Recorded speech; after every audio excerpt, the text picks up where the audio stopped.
Ibu salam. Bagaimana kabar ini? Alhamdulillah sehat. Saya mengganggu waktu Bapak sebentar ya Bapak. Saya ingin melakukan kegiatan observasi supervisi akademik untuk mengikuti pembelajaran Bapak di kelas. Seperti yang sudah kemarin kita bicarakan, saya ingin mengikuti pembelajaran Bapak di kelas untuk supervisi akademik. Pada kali ini kita akan melakukan observasi kegiatan. Tujuan dari kita melakukan kegiatan supervisi akademik itu kita ingin meningkatkan kompetensi mengajar kita sebagai guru. Bukan berarti saya ingin menjadi Bapak, tapi kita sama-sama belajar Bapak. Bagaimana kompetensi yang kita miliki lebih dapat dikembangkan. Bapak hari apa akan melakukan supervisi akademik dan kelas berapa yang akan disupervisi?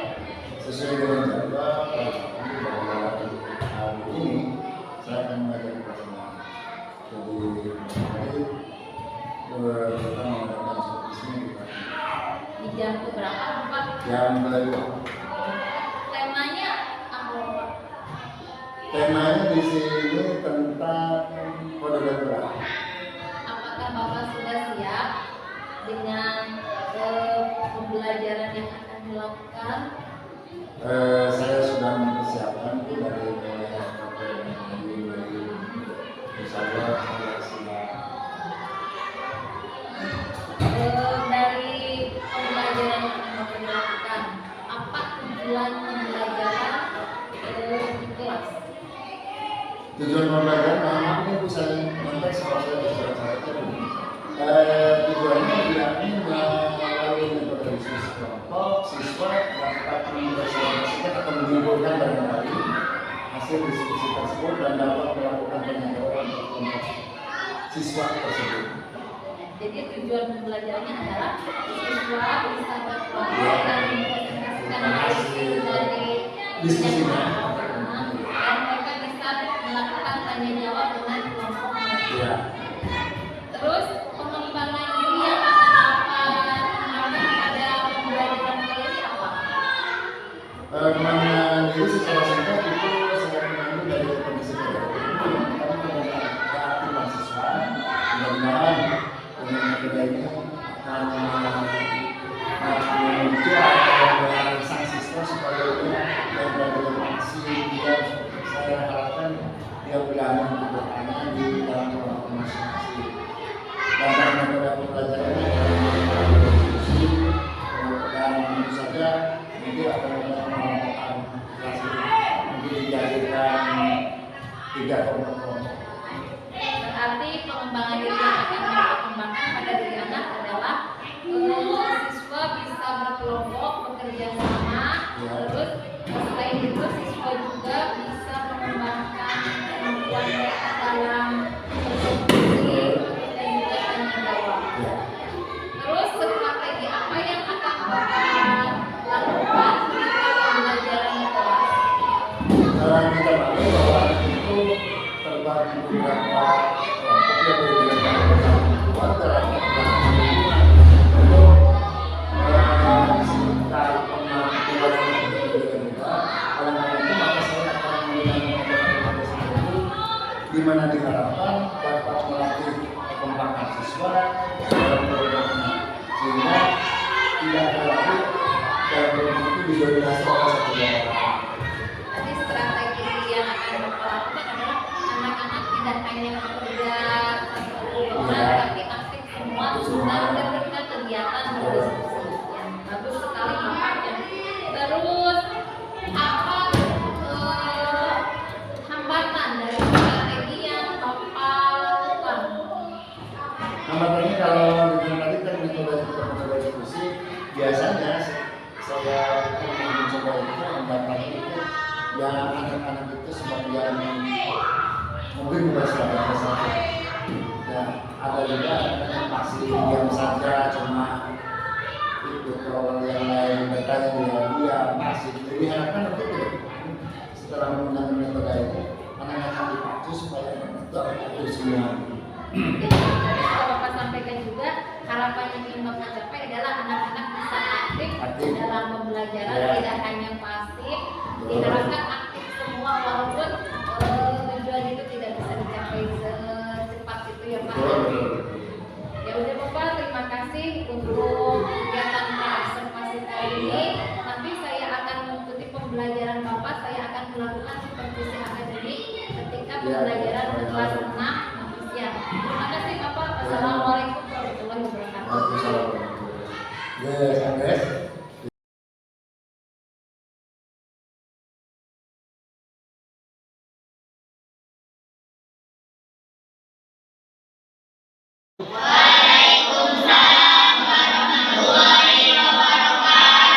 Teman-teman sekalian, setelah kita bertemu minggu yang lalu, sekarang kita bertemu kembali. Nah, pelajaran seperti biasa, sebelum kita mulai pembelajaran terlebih dahulu kita baca doa. Silakan kepada siapa yang bisa memimpin doa? Ya, silakan Iman untuk memimpin doa.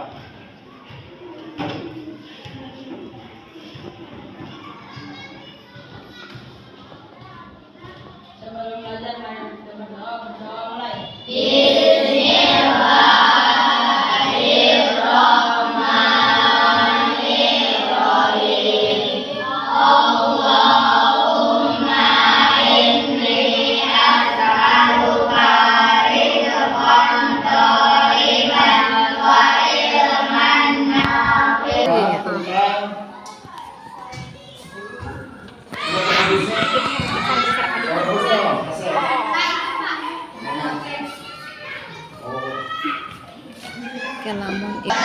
Di dalamnya nanti yang akan kita pelajari adalah yang pertama adalah arti kodo dan artinya ya, apa sih arti kodo dan modal tersebut ya. Setelah itu silakan doa kali-kali. Kodo tidak kalinya. Nah, kita di sini ya bawa kantongnya. Yang dari sini dua orang pindah di sini. Dari sini pindah. Ya. Supaya ada kesamaan, jangan laki-laki semua, perempuan semuanya.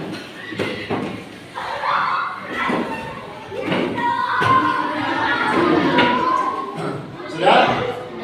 Silakan dibuka buku PAI-nya halaman 60. Dibagi jadi ada berapa kelompok? Ini kelompok 1, ini kelompok 2, ini kelompok kelompok 4. Ya. Ada 4 kelompok. Nah, sekarang kamu sudah buka halaman 60. Ya. Ada gambar? Ada. Ada 3 buah gambar, silahkan diamati, dilihat. Ya. Gambar pertama tentang apa tuh? Tentang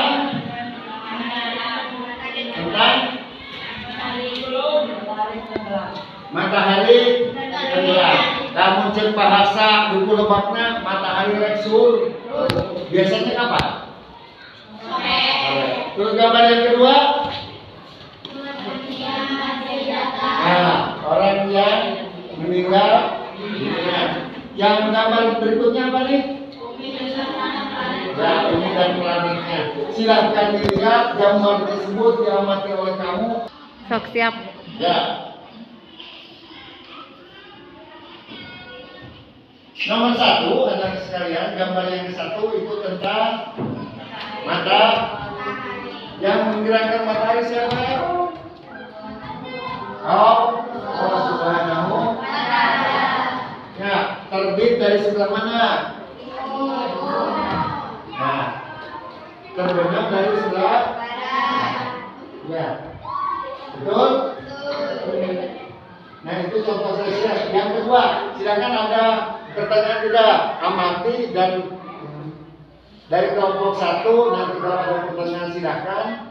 Ya, nanti dijawab di kelompoknya terlebih dahulu. Ya. Kodo atau kok? Ngertos?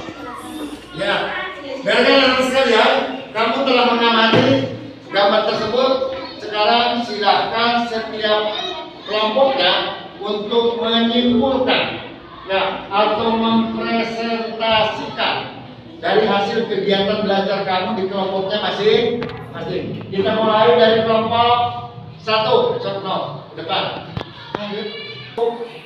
Kodo atau koda? Ya sudah. Hasil pengamatan kelompok kami nomor 1 termasuk kodo. Terus nomor 2 kodo. Nomor 3 ya kita kasih tepuk tangan kelompok 2. Silakan. Sosial jurubicara. Hasil pengamatan kami tentang gambar ini gambar nomor 1 ini termasuk terus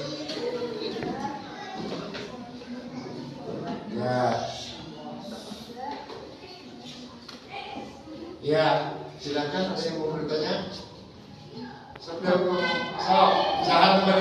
yang mau bertanya? Ya, apa pertanyaannya? Ya, silakan dijawab.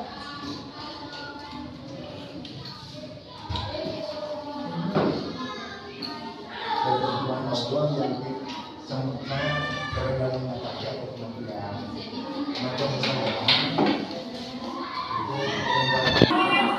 anak sekalian, kegiatan belajar mengajar kita ya tapi alhamdulillah teman kamu sudah menyampaikan kesimpulan masing-masing dan yang sudah mengajukan pertanyaan kita sampai pada kesimpulan bahwa kodo itu adalah ketentuan Allah yang ditentukan yang dipastikan oleh Allah sejak zaman ajali, sejak zaman dulu. Contoh harus meninggal dunia maka pasti akan meninggal, itu kodo. Sama halnya dengan beredarnya matahari. Setiap pagi matahari beredar dari barat ke arah. Setiap manusia tidak akan ada yang bisa mencegah. Itu termasuk kodo. Sementara kodar di kita, di masyarakat kita sering disebut takdir. Kodar itu disebut juga takdir. Adalah ketentuan Allah yang sudah terjadi. Makanya di tengah-tengah masyarakat kita suka kalau ada yang celaka, oh eta mah takdir. Oh. Kalau ada yang kecurian, oh eta mah takdir. Hanya takdir bisa dirubah oleh usaha manusia. Ya, kalau kita bodoh bisa dirubah tidak? Dengan apa? Dengan belajar.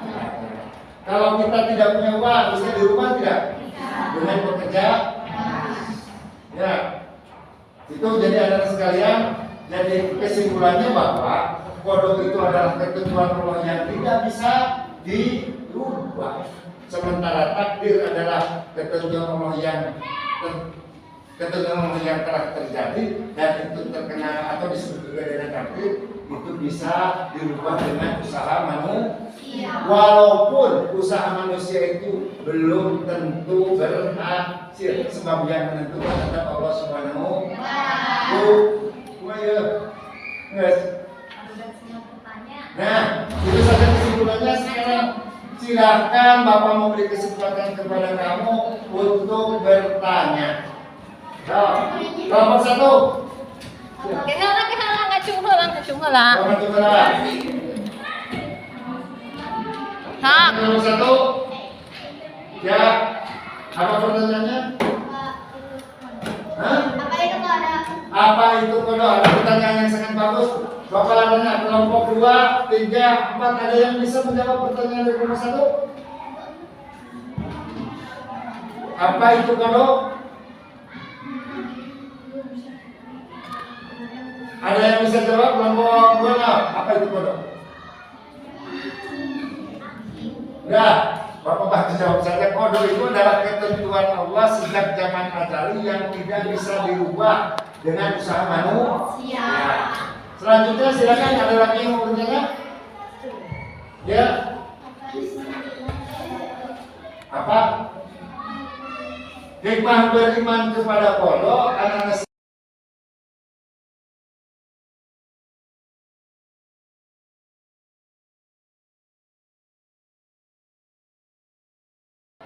Assalamualaikum Bapak. Waalaikumsalam warahmatullahi wabarakatuh. Mohon maaf ya saya kembali mengganggu waktu Bapak.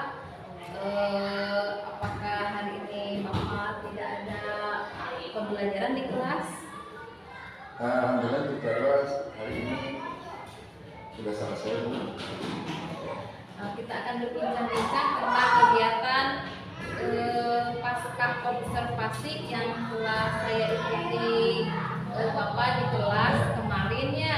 Terima kasih sudah mengizinkan saya untuk mengikuti kegiatan pembelajaran Bapak di kelas.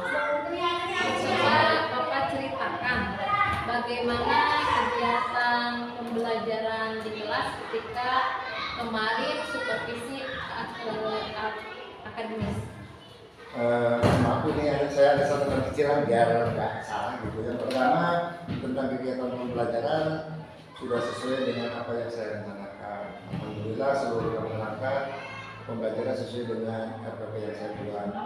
Dan saya berusaha dengan sebaik mungkin pertama dalam pengelolaan kelas dan sehingga peserta didik dapat berpartisipasi aktif dalam kegiatan belajar. Akan tetapi dari evaluasi berarti evaluasi diri saya lagi. Evaluasi diri memang pembelajaran kemarin itu ya alangkah juga ini kalau ada potensi lain selain buku yang saya bagikan, dan yang keduanya juga perlu mengintegrasikan dengan kompetensi sosial emosional anak. Mungkin itu untuk perbaikan saya ke depan. Terima kasih ya Bapak. Berarti Bapak kemarin pembelajaran sudah sesuai dengan RPP, Ya. terus anak-anak sudah mulai bisa Alhamdulillah. dengan baik. Ya. Nah, dari pembelajaran tersebut hambatan apa yang Bapak rasakan ketika proses pembelajaran? Yang menjadi hambatan Bu adalah dalam pengembangan anak. Saya selaku guru sudah berusaha dengan berbagai macam latar belakang dan bermacam IQ-nya gitu lah sebenarnya. Akan tetapi di antaranya anak itu ada yang nggak puas, mungkin biasanya saya itu temannya dengan si A, sekarang saya pisahkan, akhirnya berbeda. Insya Allah itu menjadi catatan ke depan. Berarti hambatannya itu pembagian Kelompok. kelompok Ya. yang heterogen. Yang heterogen itu. Terus apakah Bapak sudah merasa puas dengan proses pembelajaran yang kemarin Bapak lakukan ketika supervisi akademik? Sebenarnya kurang puas dan lebih puas itu relatif. Saya selalu setiap saya mau kegiatan belajar akan berusaha semaksimal mungkin. Akan tetapi terus terang saja ya kita tidak harus merasa puas lah. Kalau kita merasa puas ya bakal akan tidak ada pengembangan perbaikan ke depan. Jadi kalau dikatakan puas ya saya belum puas, saya akan selalu berusaha setiap ini selalu lebih baik. Ya, itu Bapak ketika kita merasa puas dengan hal yang telah kita lakukan, Ya. berarti tidak akan ada pengembangan kompetensi diri yang benar-benar kita, sedangkan kita harus lebih bisa mengikuti zaman. Ya, ya. Terus hal positif apa yang sudah Bapak lakukan setelah proses pembelajaran atau yang akan Bapak lakukan? Kemarin itu kan saya menggunakan media ya gambar dan sebagainya di buku. Akan tetapi setelah kegiatan itu saya coba dengan media pembelajaran video, justru itu jauh lebih efektif. Jadi anak itu lebih memacu minat anak, perhatian anak lebih terpusat. Jadi ya memang ke depan di sekolah ya sebisa mungkin kita pakai video pembelajaran. Walaupun itu tidak segampang itu karena saya itu ya SD dengan jumlah siswa yang sedikit, mungkin itu perlu ditinjau dengan anggaran gitu. Tapi mudah-mudahan ke depan insya Allah sedikit bisa dilakukan. Jadi hal yang perlu ditingkatkan adalah Media dalam pembelajaran. media Ya, pembelajaran. ya. Betul, halnya seperti yang sekarang sedang dilakukan oleh Pak Menteri, bahwa pembelajaran itu pembelajaran berdiferensiasi, di mana kita harus membedakan antara audio, video, dan Iya, visual. iya. Sekarang pembelajaran video akan lebih menarik anak-anak ya Pak. Betul. Mudah-mudahan apa yang Bapak inginkan, apa yang Bapak harapkan dan menjadi hambatan bisa diselesaikan, bisa dilaksanakan nanti di pembelajaran yang akan datang ya Pak. Nanti saya untuk pembelajaran yang akan datang kita sama-sama belajar lagi ya Pak. Ya. Mudah-mudahan apa yang Bapak